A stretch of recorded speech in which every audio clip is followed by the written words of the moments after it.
Ai giờ cả lấy kia. Giờ làm lúa à. Giờ Lo tiền hai con. nó gặp về hai con loài Chia nhỏ được, Ô, tao. chia nhỏ được. Ôi giời.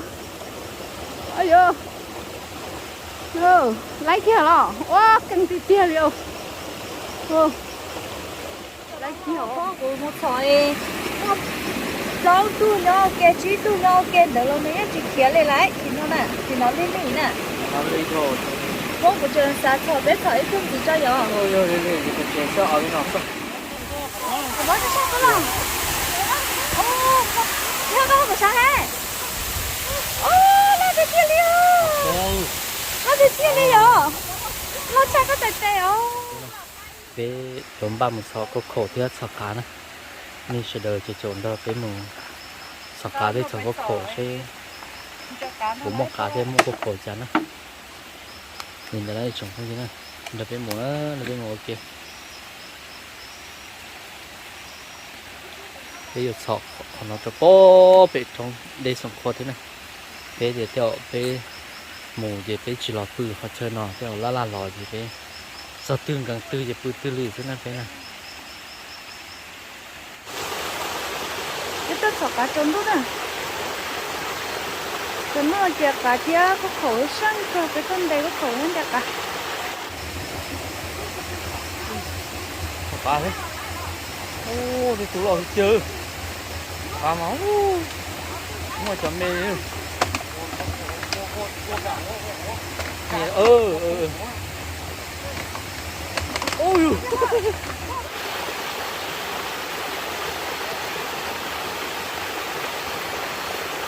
Cái bé của nó là gì cơ nó? Có khổ. Ôi ôi. Còn lại là lên vô khổ luôn.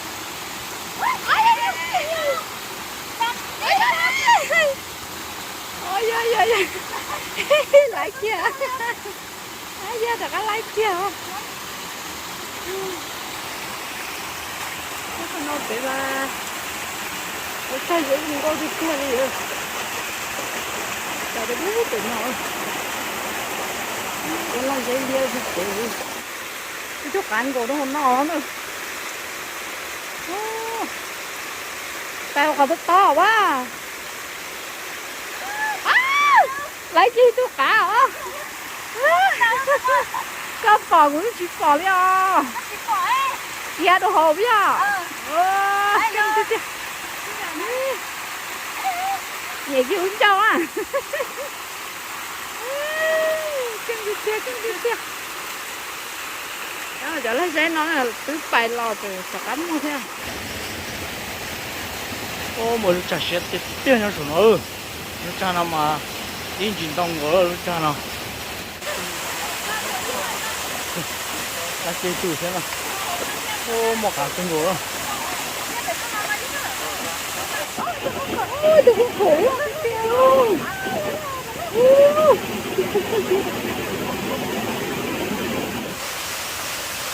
cái chỗ có khối đâu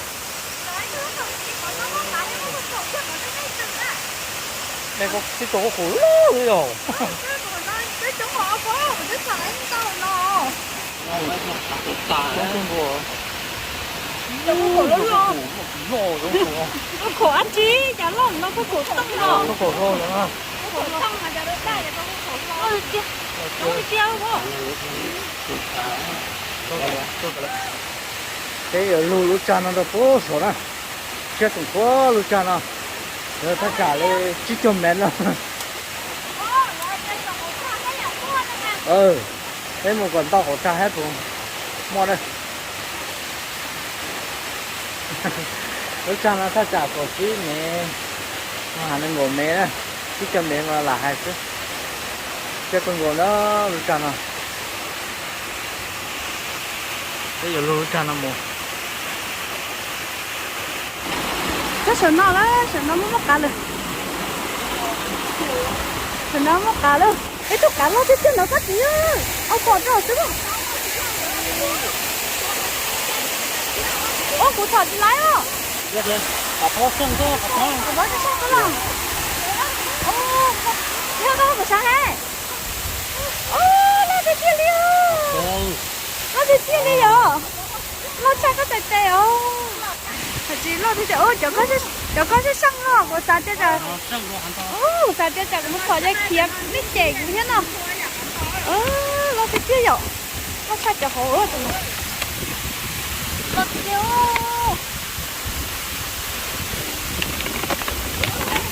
Sợ cả nó tí tiêu liều. Cái này nó được sợ. Để nó phải có cho nó cả tiêu nữa. Nó chút chặt kéo. Cá thì tôi nó không mua. Nè. Nè. Nè, ôi vô, mua cả con tu tàu à. Ở đây rồi phải mua liếc đi con nó chứ. Cái tôi nhớ bút về nó chứ. Bút về nó đâu. Tôi nhớ là nó hén cậu của rồi. Itu nya nó chứ. Itu nya là nó. Lấy chùa. Ô, lấy chùa lo tụi mày à? Ô, tụi lo tiền ấy.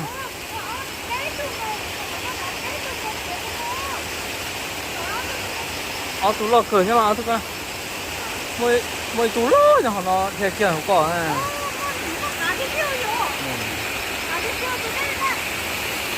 Đây. Không phải uổng. Ô, lại kia. Căng cái kia đi không? Lại kia rồi. Ô, lại kia cả. Ô, căng cái kia. Mua sai cho lòng mưa tụi khó à.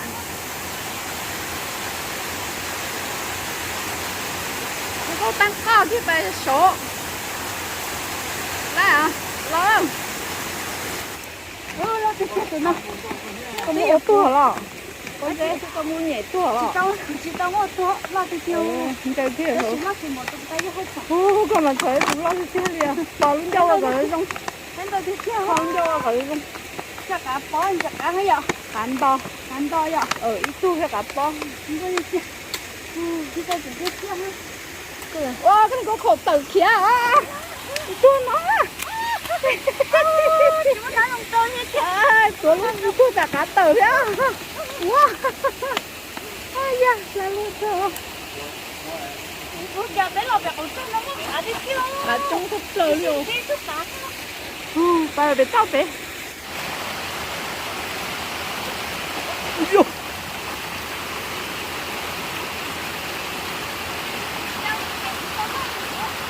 Có đồ lo phải không?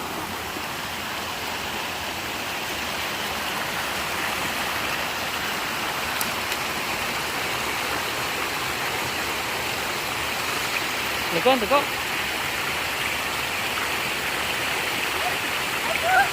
Hãy tụi lo thật show.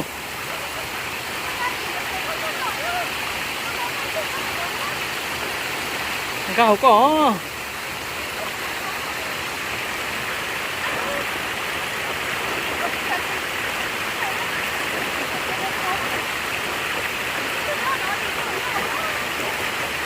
Lúc khóm họ son chạy tăng lị cái gì kêu lấy kéo tôi con lẩu ô quá ôi yo phun đàn nở ôi yo phun đàn hạt đây nọ nhá quá chả có nhiều sọ cá hay luôn cả chúng đi tiêu ô wow wow itu so bút nó nhau bút tì hai giống bút tì nó phu sầu nó không nó mạo giống xoáy không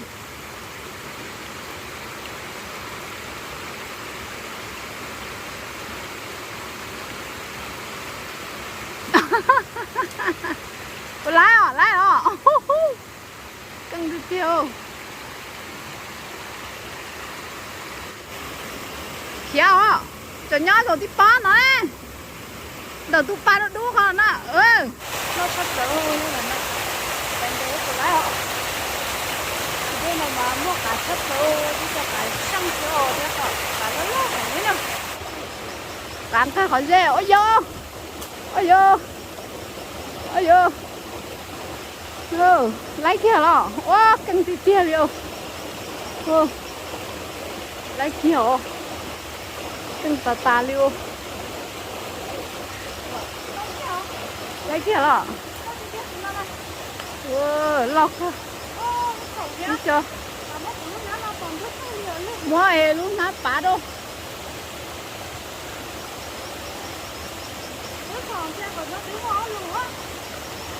ai có khẩu đi suy bây giờ nó có xén nữa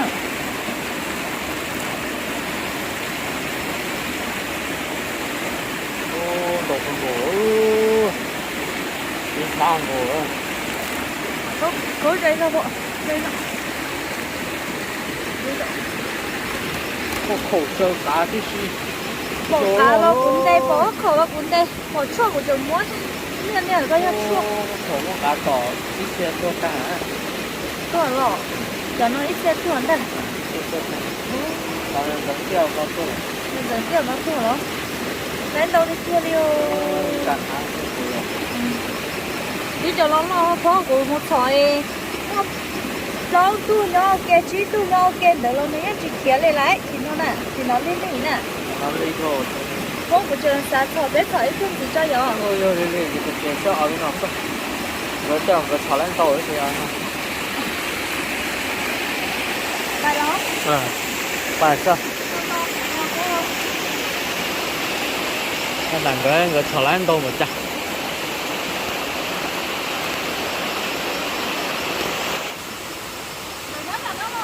ừ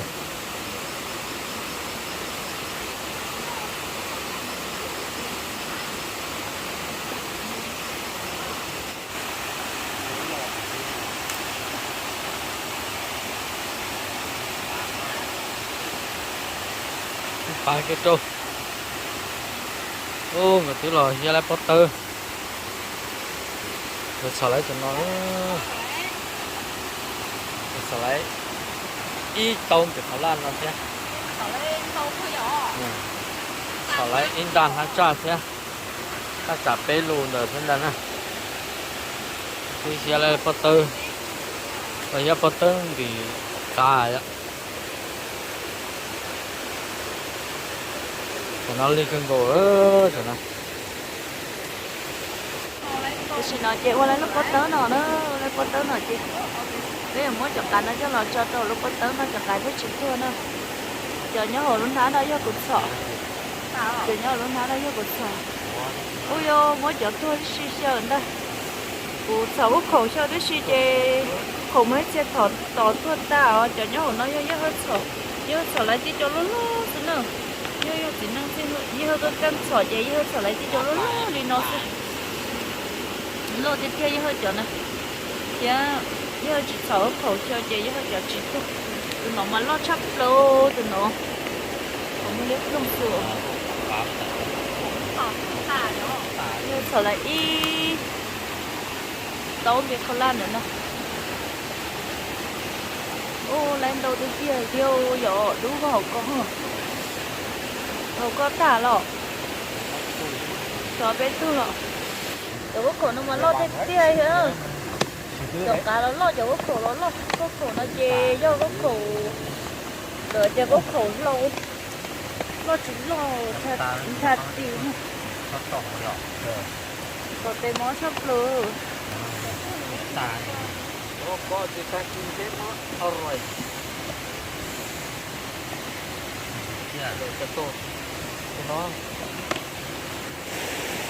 bé tôi sọ có khổ hết sọ cá trong đợt tôi đến nó chê đây nó lo hết phải thể chê nó đó cân gầu lên nữa tại vì mà bé sọ lại đâu cân gầu liều bé sọ lại ít có tớ nữa nó để cho cá nó lo chè cá xứ cá lo tiếp theo để cho cá bó thì cá to lo xứ thì nó chê bé dùng mùn thiệt chơi bự nó hàng liều nó tiếp theo liều rồi bé dùng một bữa họ tư liều cứ hai to có thể thiệt đấy bự để nó cho tất cả bé mà một cú đặt chế nữa bé mà một trái nó cũng đặt chế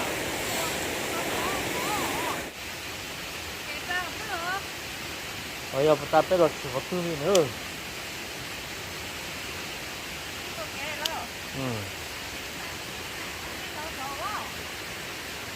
ngồi bé là trường ngồi cũng chỉ xuân xa thế nè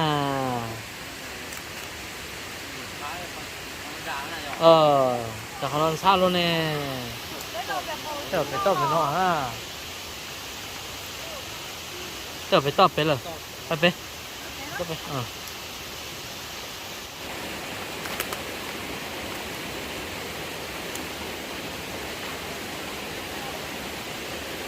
ôi giời bé là chỉ sợ chập bự thế này nó sẽ có nó chỉ sát thô một chứ chở là bự khó nọ xí nữa